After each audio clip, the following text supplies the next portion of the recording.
ஹாய்ங்க. இன்றைக்கான வீடியோவில் நான் என்ன போட்டிருக்கேன் அப்படின்னா, வியஞ்சன் அப்படின்ற டாபிக் தான் இங்கே நான் எடுத்திருக்கேன். இதில் நான் என்ன சொல்ல போகிறேன் அப்படின்னா, வியஞ்சன் அப்படின்னா என்ன, அதோட ப்ரனவுன்சியேஷன் எப்படி இருக்கும், அதை தான் இந்த வீடியோவில் பார்க்க போகிறோம். வாங்க வீடியோக்குள்ளார போகலாம். ஃபஸ்ட்டு வியஞ்சன் அப்படின்னா கான்சனன்ஸ் அப்படின்னு ஆல்ரெடி நான் ஒரு வீடியோவில் உங்களுக்கு சொல்லி கொடுத்துருந்தேன் இல்லையா?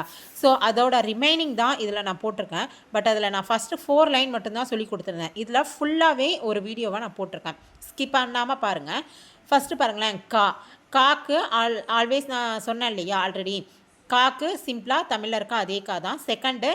செகண்ட் லெட்டருக்கு ஸ்ட்ரெஸ் கொடுத்து படித்தா அது இக்கா. ஓகேங்களா? கா இக்கா. நெக்ஸ்ட்டு கா, ஜிஏ, கா ப்ரனவுன்சியேஷன் வரும். ஸோ கா, இக்கா, ஞா. செகண்ட் லெட்டருக்கும் ஃபோர்த் லெட்டருக்கும் ஸ்ட்ரெஸ் கொடுத்து படிக்கணும், அவ்வளோதாங்க. ஸோ கா இக்கா கா இக்கா ஞா. சா இச்சா ஜா இஜா ஞா. டா இட்டா டா இட்டா நா. இந்த நா வந்து 3 சுழி நா இருக்கு இல்லையா தமிழில், அதுக்கு போடுறதா இந்த நா. தா இத்தா தா இதா நா. ஓகேங்களா? இந்த நா வந்து பாருங்களேன், இந்த 2 சுழி நா இதுக்கும் இதே தான் போடணும். இந்த நாவுக்கும் இந்த நா தான் யூஸ் பண்ணணும். நெக்ஸ்ட்டு பாருங்களேன், பா இப்பா பா இப்பா மா.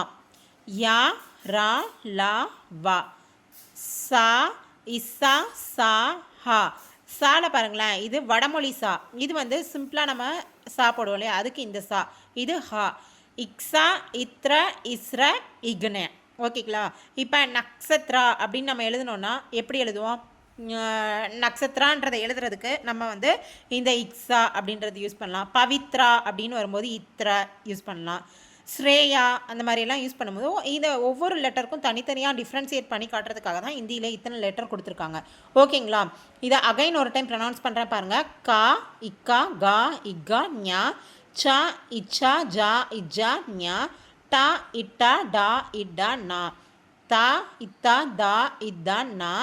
பா இப்பா பா இப்பா மா. யா ரா லா வா. சா இசா சா ஹா. இக்ஸா இத்ரா இஸ்ரா இக்ஞ. இது தாங்க கரெக்ட் ப்ரனவுன்சியேஷன். ஒரு சில வீடியோவில் வந்துட்டு கக்க ககன்யா அப்படின்ற மாதிரி ப்ரனவுன்ஸ் பண்ணுறாங்க.